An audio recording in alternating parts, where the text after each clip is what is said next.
Greetings everyone, Brett here, back with another 5-minute review. And today we're going to be looking at a kit that just barely came into the shop yesterday. This is the HG Destroy Gundam.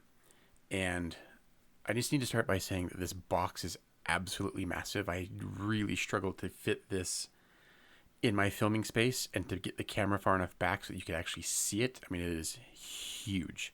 And the kit itself is quite large. There is a lot packed in here. You can see it's actually separated into two compartments. So we're going to kind of split this up compartment by compartment. And now I'm not going to take every single part and or frame out of the bag because a lot of the larger parts just you can see enough through the bag. But some of these other ones we're going to take a look at a little bit more in depth. There are quite a few like duplicated sprues in here, so just be aware of that. But because this Gundam is so big and the actual kit is so large, a lot of the parts feel like very oversized, especially if you're just used to some of the more standard sizes. But this is like tons of plastic. You get 4 sets of these weapon effects for the main guns. They do come in 2 halves, so you'll have to put each half together for all 4 guns. But they look really cool. And then you get tons of these weapon effects. There's actually a whole other bag full of these as well. So, because I believe you can put these all over like the backpack part as well as the hands. So here you get a lot of the internal structure, the base plate for the stand. And I really like this like neat pattern that it has on it. It's quite interesting. Here is part of the main backpack. This is like the shield part that goes over the Gundam's head. These are more just duplicated sprues from earlier. Here we have a lot of the internal frame part of the Gundam itself. Just a lot of like underbody work. So here is like part of this is like the centerpiece of the backpack, the inside portion. And I have to say, like for a part that's probably not going to be seen very much, it's very detailed. Just because these are either going to be covered up by the back of the Gundam or on top. Here we have like these missile pod things. You got these great vents that you can actually see through. Really nice molding on Bandai's part there, and the main weapons in half. So this is a duplicated sprue.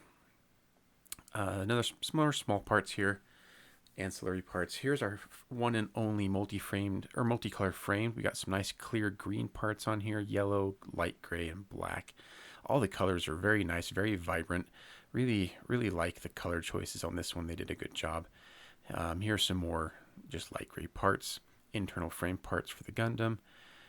Here's more armor pieces, especially like the head components there. So quite nice. Again, everything's really nicely molded. There's not a lot of like surface detail on it, but here's more parts of the backpack shield thing. And finally, let's take a look at the instructions.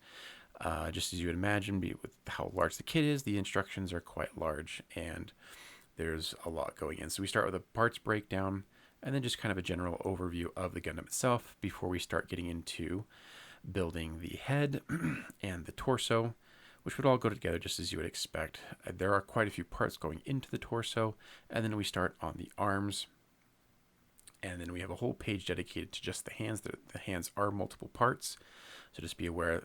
But they have that, you actually have to put all the finger joints together, so just be careful. Those are going to be small parts. We have legs here, and just some nice color images of the kit itself. And a little advert there from Bandai. And then we move on to the whole backpack weapon system part. And the parts used for the backpack are really like heavy, dense, thick parts. I mean, this thing is going to weigh substantial amount. And so just be aware, like these are really robust parts. But the final pages kind of show you how to mount it on the stand, how to do all the weapon effects, and then finally how to convert between the different modes for the Gundam. So this is a massive kit. If you're a fan of the Gundam itself, definitely worth checking out.